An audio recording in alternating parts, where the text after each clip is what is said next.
So what the cup? Hello everyone, welcome back to Super League Live 2025. We're back in the BKK. We're back at it with another episode of SL Live. Couple news and notes. Did not get the Barrigal interview. We apologize. That will be now rescheduled to tentatively Thursday at 7 o'clock. We also did not get the Larry Huo interview tonight scheduled.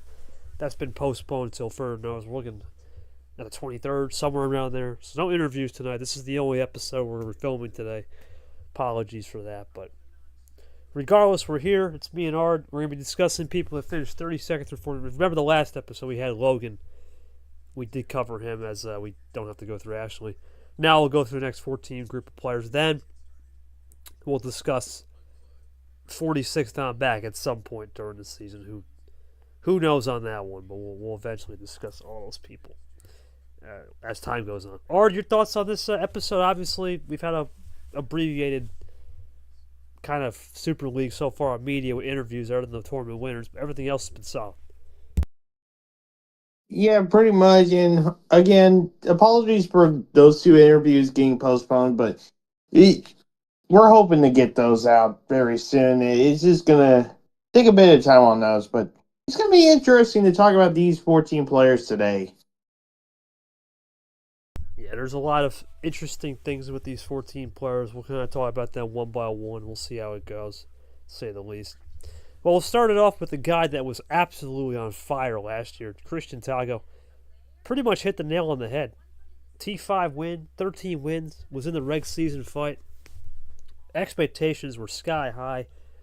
In fact, they were so sky high, a lot of people thought this guy would be the regular season champion this year and really make an impact. It wasn't even close to expectations, It was just not it. We had a lot of people say after T3, Tago's just a man of sweeps. Tago's a guy that lost his edge, and while you may have not believed it or have believed it, he did lose his edge, and it's unfortunate because he has had one of the most interesting runs in the league. You know, he's been very he's been very up and down. Sometimes it's about the confidence, really. The confidence of building character and trying to get further. But he never had that confidence and only had a 4-win season.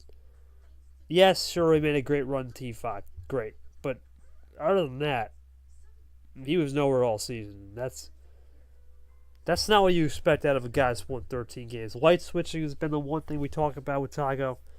Has everyone caught up? Hard to know. But your thoughts on Tago, what he can do in 2026 and expectations moving forward? I think he's got to reevaluate himself. It's because this was a bad year for him, and something that I wouldn't even have expected. I would have thought he would have been one of those contenders being in Super League, being here at this point, but he's nowhere to be seen, and it's kind of shocking to say at least. But I think for 2026, he's going to reevaluate everything. I think he could try to find a way to get back in the rhythm of things, and who knows, he might be back in Super League for next season. Something's got to change. There's no doubt. Tago is not a player to be roaming around in 4-win territory, 2, 3, 4-win territory all year. And it's got to start 2026 T1. Because I'll tell you this much. If he doesn't get off to a good start, let's say if he doesn't get off to a start to where he can get 4 or 5 wins maybe by T2, he's going to be in the exact same position. So who the heck knows with Tago? I have confidence he'll bounce back, but not always going to be easy, especially when you got a player like him who's light switch heavy and ammo heavy in the sense where he can control the switching well. If you don't have those going right, it's a long day expected. So Tago a lot to work for in the offseason. Another guy that's been around, the OG champ Peter Onjak. I think just his season never was the same after that drip bell. Great wins against Goldie. He had some fantastic fights all year. Took care of Nick, the other March champ. But then after that missed power play where he pretty much had the keys to that win against Drip, it wasn't it. It was not the same Peter. And we talk about two things. Right? We talk about two massive things.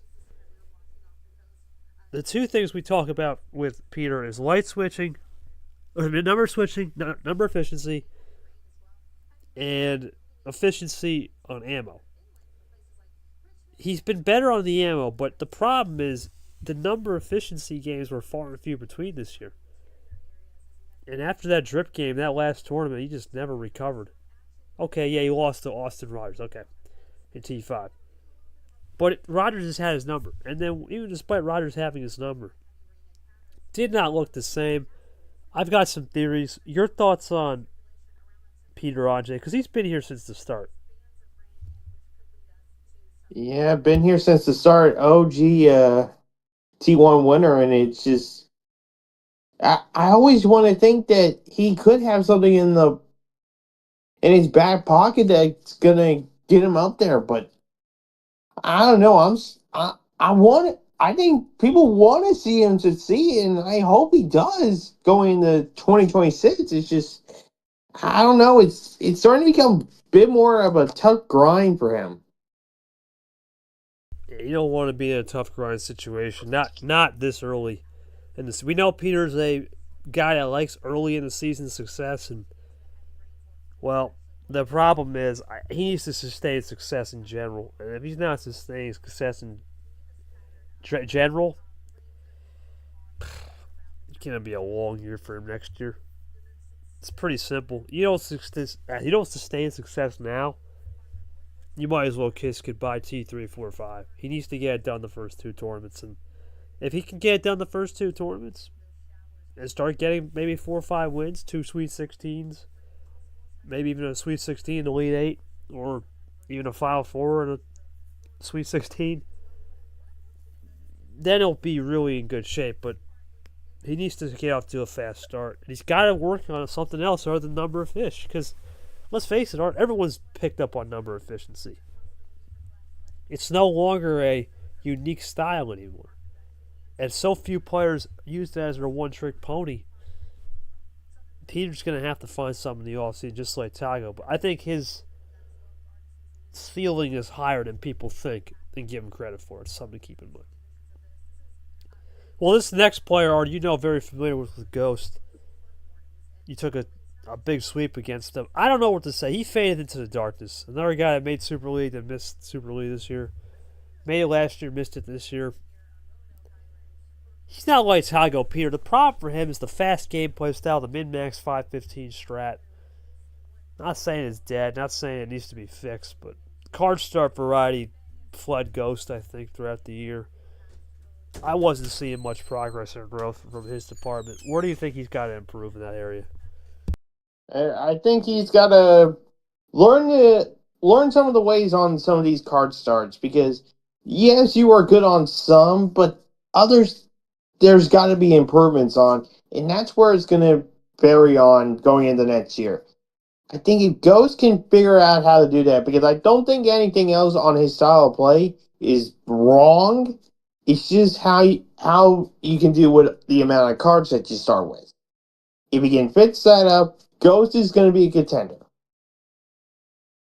He's still the fastest in the West for a reason. There's a reason why he plays quick. There's a reason why he plays ferocious, and he's hard to beat. If he can get that ferocious, fast style going downhill, really attacking in the heart, then he's going to be a force to be reckoned with. But until then, it remains to be seen if he can get an 8 or 9 win season like he had 2024 8-win season and make Super League. Yeah, sure, I think 2024, a lot of it was the old bot. He had success there, but this new bot, remember, sneak attacks, though, those were kind of gone. We talked about that with myself, Ghost were the two big players with that. It's kind of gone now. And with that being gone, you can only do so much to find something new sometimes. Well, this next person, I got a lot to say about this person because I believe Chomik has not been the same player since two things. One, that March run, and two, Ashley. You lose to Ashley by not even playing the first time. Okay. Scheduling, 2024 Super League, his heart was ripped out. Understandable. But he vowed to make Super League this year and fight with fire. Well, I didn't see any fire. To be honest with you, he was a walking dead man. And I hate to be like that, but that's how Chomik was. He was a zombie all season. Execution was piss poor, and he knows it. The MGR retro game, where he should have lost to both players if they hadn't played games, sure. But even it doesn't matter. He plays Ashley again and gets destroyed pretty much. Yeah, it was a close 5-3 maybe on the scoreline. But Ashley was barely getting any cards in winning that game. I don't know. Split ammo. We talk about Chomik and Allen all the time. We'll get to Allen another time. But that's starting to almost become everyone has that in their back pocket now. And that's the problem is we talk about these unique styles, but they're getting caught up and they're getting caught. And the field is tightening. I'm not sure what to think about Chomik anymore. I'm just gonna call it like it is, Dale. I think he's gonna have a 2-win season next year, 2-3 wins. I hope I'm wrong. I don't think he's gonna have a good season next year. I don't like where he's headed, and I'm not seeing anything. Do you agree with me here? What's your thought? He hasn't been the same guy since that incident. I can tell you right now. I'm not going to try to go that far on saying if he's going to have a good season or not. All I'm going to just say is he's got to go into that workbench because that pickaxe is dull as all get out. He's got to sharpen that up because really that pickaxe didn't do anything. It didn't even crack in anywhere else instead of crack on itself. It needs to be sharpened up.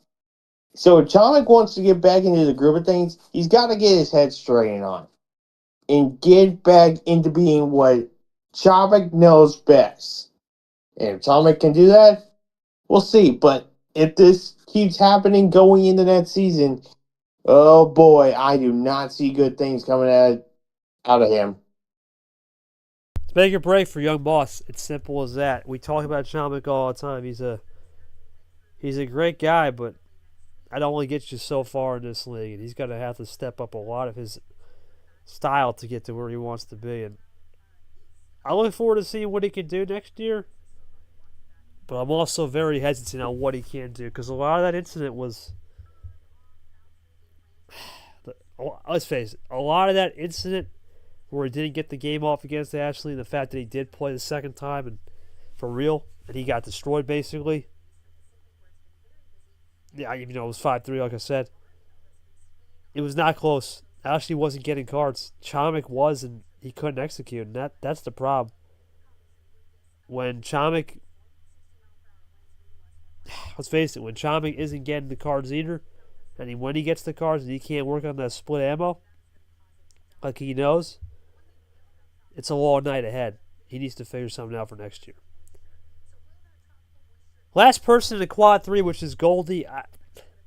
Not sure what to say about Goldie's season. I don't have much to really say on this one because Goldie was just trying to find her footing. I'm not going to go too far and say much here because when you're trying to find your footing as a rookie, the whole rookie class was okay. I know Background and Gone made it, but let's face it, Background and Gone, they barely got in. Right? Gone, if he had played the full season, okay, maybe he does a little more for sure.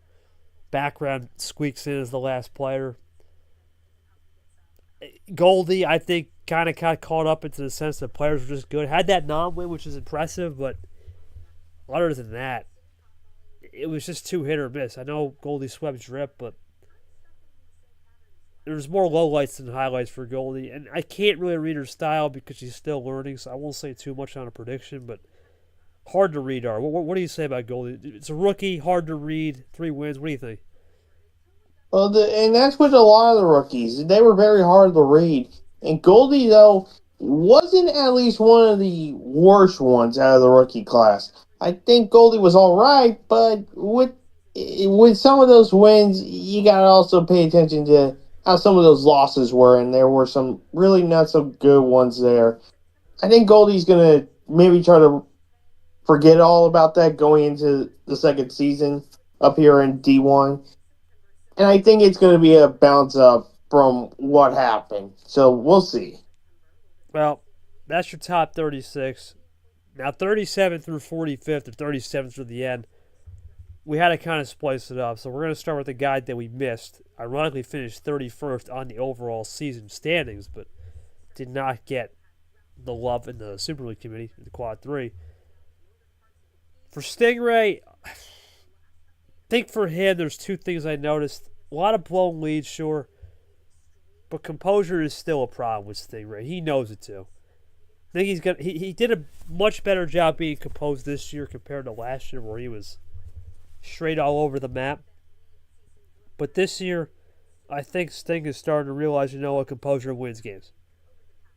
And if I can't stay composed, I'm not going to go anywhere and impose. He's going to have to impose his will.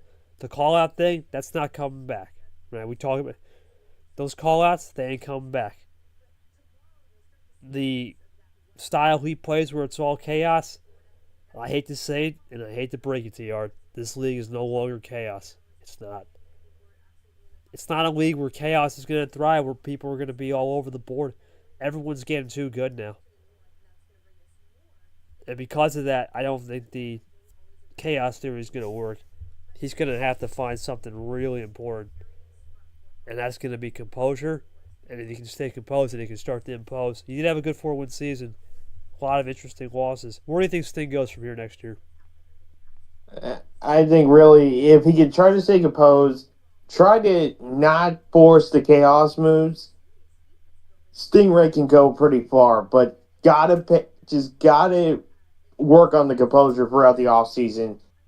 And hopefully, going into T1, Stingray is more focused and less of a chaos person than what he's been in the past. So that's going to be something to watch out for, because I have no idea how this is going to go well for him. Yeah, I don't know either. Sting is a very hit or miss player. Sometimes he can be really good, and sometimes he can be really all over the board. We'll see where he's at next year. I think another year of experience in life will help him, but he's going to have to find a composure. Which he finds the composure, and he can start to impose. Well, this next player, Art, hard to believe we're talking about Brian here, because two tales of Brian. He never has that DQ against Gold. We'll never know if he has 5 or 6 wins this season. That was the problem with Brian. He kind of self-inflicted himself. And if he hadn't done anything stupid off the table and had figured a lot of the style out, being players like Nam and Sanford at the beginning of the year, I'm here to say he could have had a 9-win season. I'm not even joking. He could have had an 8 or 9-win season. It's crazy. I know he's a controversial player in terms of some of the stuff he says, but he was a player that knew what he had to do in the clutch moments, and he figured out the job. It's crazy to think he got ranked 38th, but your thoughts on your fellow Texan Brian, what he could do next year? First off, got to start with the off the table stuff, because that's a bit ridiculous. Second off, I think he needs to stop trying to inflict himself on some of these things. That's what cost him this year. He's gotta be a little bit more careful now with the ways on how some of these stuff work. Especially with how this league is starting to grow more with the amount of players that are really competitive. Anything that is making things worse for him is not going to help starting with next season. Brian just has to be within his element. He becomes player within his element, doesn't get out of control, stays the course, doesn't find anything too alarming. He's going to be a top 25 player next year. If he doesn't do that and he starts going rogue and he starts going out of control and loses composure, well, he's back right where he started, 40, 50. It's hit or miss with him like most players in this group, but I will say the ceiling is high for Brian, because when you're not a player that's composed and you can actually get composed at the right time, ceiling's up. Won't talk too much about this next person, Carson. A lot of stuff going on with him. He kind of left mid-season.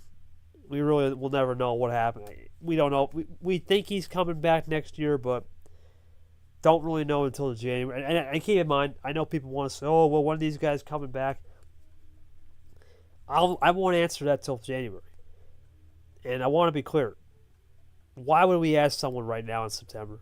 Why would we ask someone in October or November? The season starts in February, and we don't have the calendar release. We're still, I don't want to think about it, we're still 6 months away from next season. We have a long way to go, right? Holidays haven't happened. Expect announcements for the season roster. Right. As soon as January 3rd, that weekend's up, or January 4th, whatever that weekend's up, then we'll start looking into it. But to say, oh, right now we're going to know everything, it's just not possible, man. So your thoughts on Carson if he comes back? Because I don't have too much to say on him.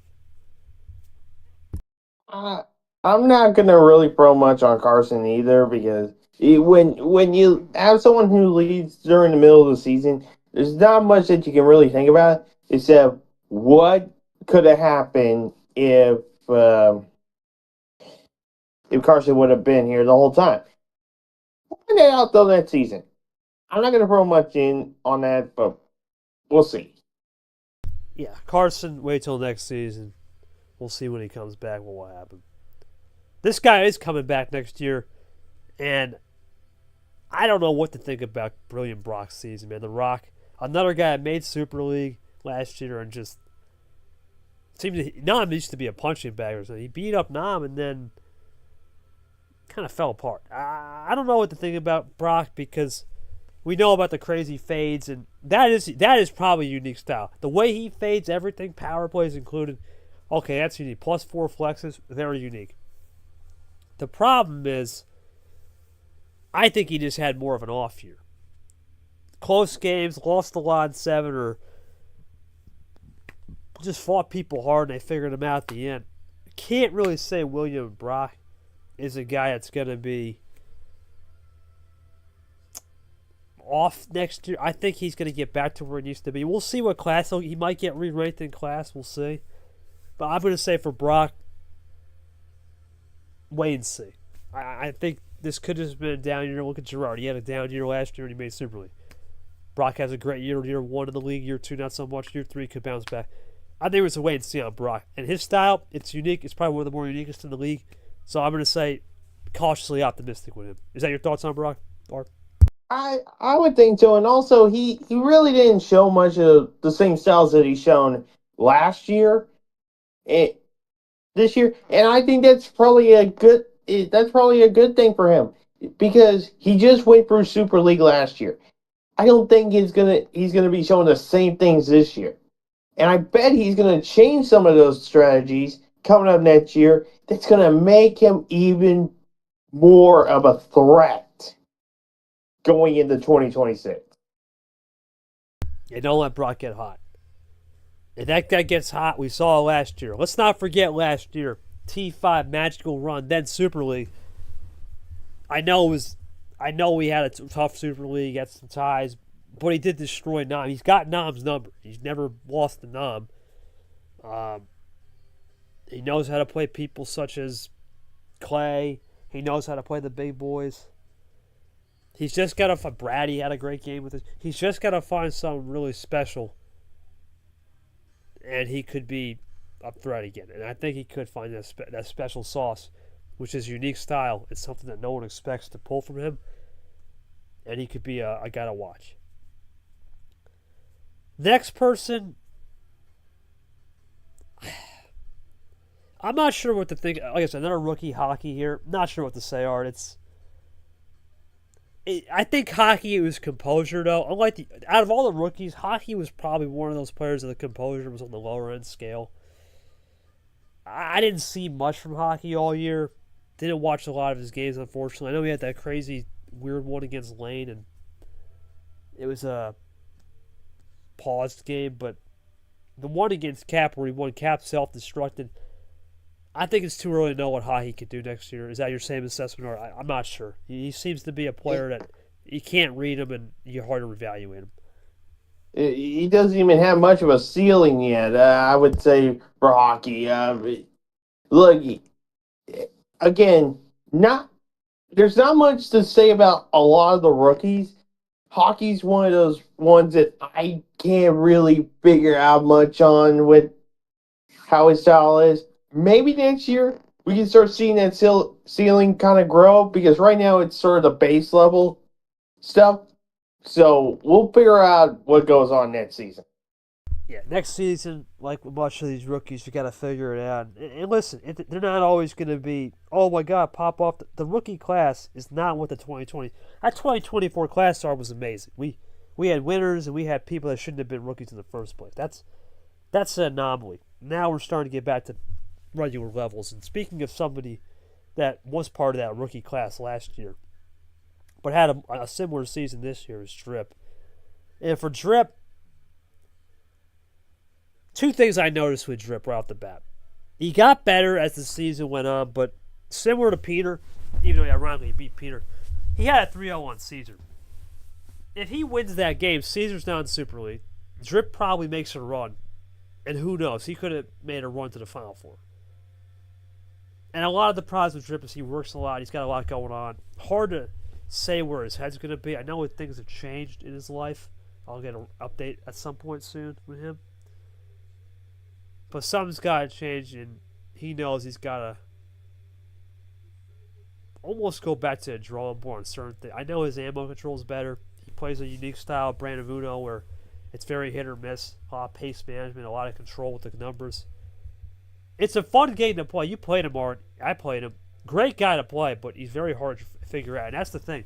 If he can stay composed, in a sense, off the table, and get that head right, he could be dangerous next year. Thoughts on that? Yeah, I think he could have made that run if that stuff didn't happen. I think Drip's got to keep the composure on the down low. Well, composure really good going into next year because if that composure was there this year, oh yeah, we would have been talking a whole different story here because then Drip will have been in Super League and not watching from the sidelines, being like, what could have been? Well, three more people to go, and it's our friend Leah in the chat. I'll let her talk about her own season. I think that's only fair. So we'll bring her up, Art. Okay. And then we'll get to the last two. But while we wait for Leah here, I'll say this much about her season. I think it was just better than whatever 2024 was. Oh, okay, no worries. You want to type anything? Go ahead. No worries. But I'll say I think the fact for Leah is just get some wins. That's the most important thing, right? Her season was just get a couple wins and just grow. It wasn't about. Oh, okay, got you.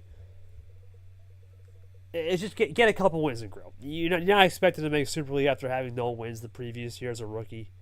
You're not expected to go out there and put up a number that no one can touch. It's hard. When you had 0 wins in the previous year, your expectations have to be pampered.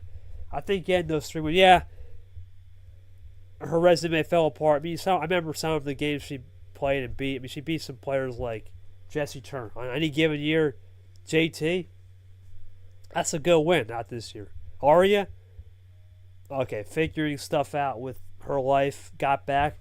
That H to be a good win. But on any given year, that would have been an exceptional win. I think the other player should be with Allen. Or you and I have already discussed Allen privately. Who knows with him? But the problem is those players, and unfortunately, all 3 of those players. What's the one thing in common? They got a lot going on in life. Allen, we know we've already discussed. Arya has a lot going on in life, and JT, I mean, he's in the middle of a move. He won't even be in New York next year. I don't think he'll be moving. So, yeah, all these players had a lot to do and a lot to get after, and I think for Leah, it was about learning control. And I think the one thing that really hurt her season, it's not really a bad thing, but I thought for sure going into that bow tie game, oh, Leah's got this one on the ice here, right here. That should have been a win, but unfortunately never got the win, never found momentum towards the end, settled for 3 wins. I think her goal next year just gets back to the 5-6 win level, double the win total, and just be in the hunt for Super League. I don't think it's about getting in next year. It's about just getting back to that rhythm of the bubble. Taste what it's like to be in the mid pack to upper mid pack, and then maybe 2027 get a run. But that's my expectations for her. What's your thoughts, Art? She's in the chat. Can't talk much, but what's your thoughts on Leah? I think Leah, and yeah, this was a year that after last year, this year kind of was just sort of see what can work, what couldn't. I think next year, this is going to be the. I think next year will be a good year for Leah coming up. That maybe Leah could be one of those contenders making in the some round of 16s. Maybe have some good runs into there. Maybe somehow make a round of 8. Who knows?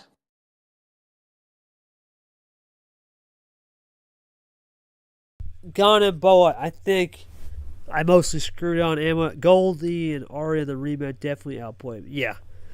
Yeah, and that's the thing, right? It's hard to really give expectations for. There's a couple people. Chavik, you got to go out there and get it done. Ghost, Peter, Tagos of the world, got to get out there and get it done. I know JT has 0 win, but he's got to go out there and get it done. I can't set a bar for Leah other than just try to double your win total. That's it. Right? Keep learning the game, keep growing. I can't say, all right, Leah's going to go out there and win 10. That's stupid of me, and it's stupid of anyone to put a pressure on somebody who has 0 wins in her career coming into this season and try to go out there and set the. It's not realistic, right? And the goal is to keep learning. That's the most important part, Art. If you're somebody with a couple wins this year, it's about learning. I understand there are some people. For example, you look at Matt Johnson, even him. Are we going to say he's going to win 10 games? No. You can't put expectations on him because he may have had a fluke year. We don't know. Unless your name is KT or Gerard or Vapor's retiring. Who else has been up there? You have Pez. Year after year, you expect him to do something. Somebody like Leah, no. Still learning, still growing. And it's only fair just to make those commonalities and limit your expectations. Your thoughts on that, Art? And what do you see in that expectations from Leah as she talks right here? I think Leah's gonna. I think this year was more of the learning curve, and yeah, maybe next year will be one of those sorts of good years. But we'll see. It's gonna be interesting. It will be very interesting to see where Leah can go from here because it's only about those building blocks that can help make up some good strategies. Says you learned a lot. And that's the most important part. Yeah, and this year was a lot better in the league. Ridiculously better, too. We had a lot more attention to detail in the league in all avenues, and I think that helps. I think the fact that helps, too, it makes the game a little bit more healthier for all parties. We'll see. And we'll see what Leah will do next year. I'm thinking 5-6 wins is just the goal. They keep learning.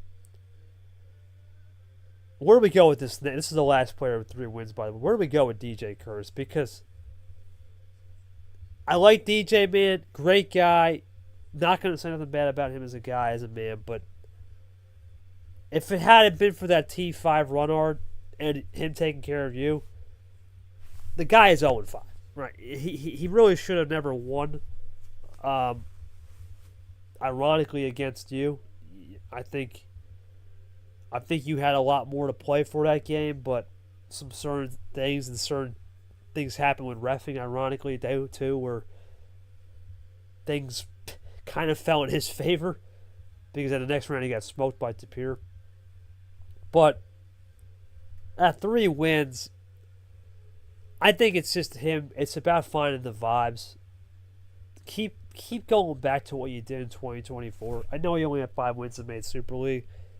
But out of all the guys that made Super League last year, he was number 1 in just low expectations for the year prior. I think he's going to have to think about just trying to do what he did in 24. Use a little bit of that ammo, use a little bit about his skills and knowledge of the game, and just maybe him being in the booth for Super League and being in the booth in general, that's going to help him out. We'll see what happens, though. It's going to be a really interesting sequence, to say the least, for DJ, because not going to say it's make or break, but he's going to have to use a little bit more leverage to get the win in 2026. Your thoughts on that? Yeah, I think this year was not what people were expecting out of Curtis, and really was not anything he probably wants to remember. This was probably low standards for his part, and I think going into next year, probably don't want to wait too long on trying to make some on getting some of those wins, because that's what hurts. That's what really hurt him the most on where he got the finish. And I think if he doesn't wait for too long next year, maybe, just maybe, he can start making that rise up on trying to get into more of those amount of wins. And maybe, as well, get far into tournaments. DJ's got to think about using what he learns in the booth and applying. Because if he can use what he learns in the booth and applies, I really think he will be a player to watch out for. Until then, I think he's going to be more of a player that just sees the game as a vibe, and it's not a problem, but we'll see where he can become and what he'll become of as time rolls on. That's really all I can say. It's probably the best assessment. Now, the last player we'll get into, hard to know about Seth Cole, man, because Seth had that brilliance against Ashley, and Retro too, with that crazy wild sequence. But then, kind of just faded off into the distance. He never was the same player after that win, and had that Game 7 loss to hockey, and he lost so many close games to where he was a Super League contender last year. He really made it. And then 2025, he just never was himself, and to only have 2 wins on the year and basically flutter. What can you say? I think it's going to be another year similar to Brock, where we'll see. But he's a contender. He's got to think about 6-7 wins next year. It's not a put up or shut up forever, but it's a put up or shut up because he does have a lot of booth experience. He sees the game. He's still learning, but he's got to start thinking about that next year. Put it up and shut up here. Thoughts on what he can do to get that success next year, Art? And his overall recap this year? This year was just not something Seth Cole wanted. He wanted. I bet he was hoping he was going to learn some experience by doing a lot of the stuff here in the league, but it just wasn't that good. And I think he's going to try to learn from the mistakes from this year, try to place them into next year, and who knows, could be one of those contenders to try to go and look for maybe a top 25 spot or try to go towards the bubble. Yeah, I think Super League bubble will be the one thing if you're good old Seth Cole to try to figure out, because I will say, if he can't figure it out and he uses what he's got with the booth experience into the game, watch out. He can go back to a 24 or 23 operating level for sure. But that's it, Art.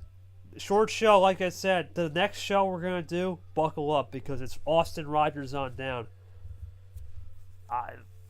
Good Lord, who knows what we're going to expect. Now, remember, we'll have a separate show probably towards the end of Super League. I think we'll have a top 12 promotion show, or D2 champions, or the guys who get promoted that we know will be. We know it'll be 8 or 9, and then could be more, but we'll say 8 or 9 for now. We'll have that at the end of Super League, but for now, that's it. And your thoughts on these guys and who can make a break? Which one of these people that we mentioned already thinks can have the best season next year? And before I get to the final schedule for this week coming up, go ahead.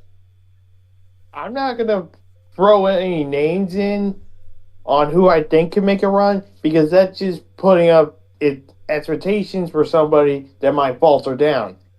We're just gonna have to wait and see. Yeah, I'm not going to make a prediction either on the guys that are rookies or new, but of the guys that I've said that really, like Tyga, of the guys that really need to make a run, I said out of all those people, it's hard to bet against Tyga, but I'm going to go with Peter Onjak. It's hard to bet against those two. I think Peter's going to find some. It's his birthday today. Ironically, when we're recording this, happy birthday, Peter. But something's got to change, man. Something's got to change, and I really think Peter is the guy for the change. So that will be it for that. Well, what's on the deck here? Well, what a week 2 we have in store.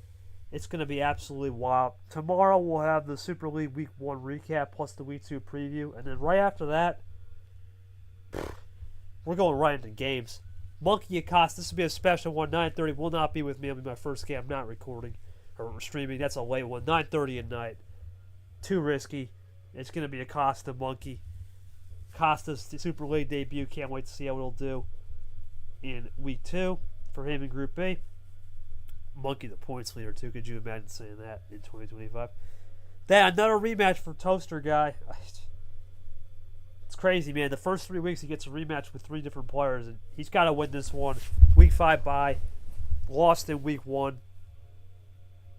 It's got to be a win. Background, at this rate, a tie would be just as good as a win, but I think considering the way this group is and the fact of the matter is, let's face it, Art, the schedules for each of these players is going to rely on a couple things, and I really think this is favoring Background right now. Toasty's going to have to he's got to make a statement.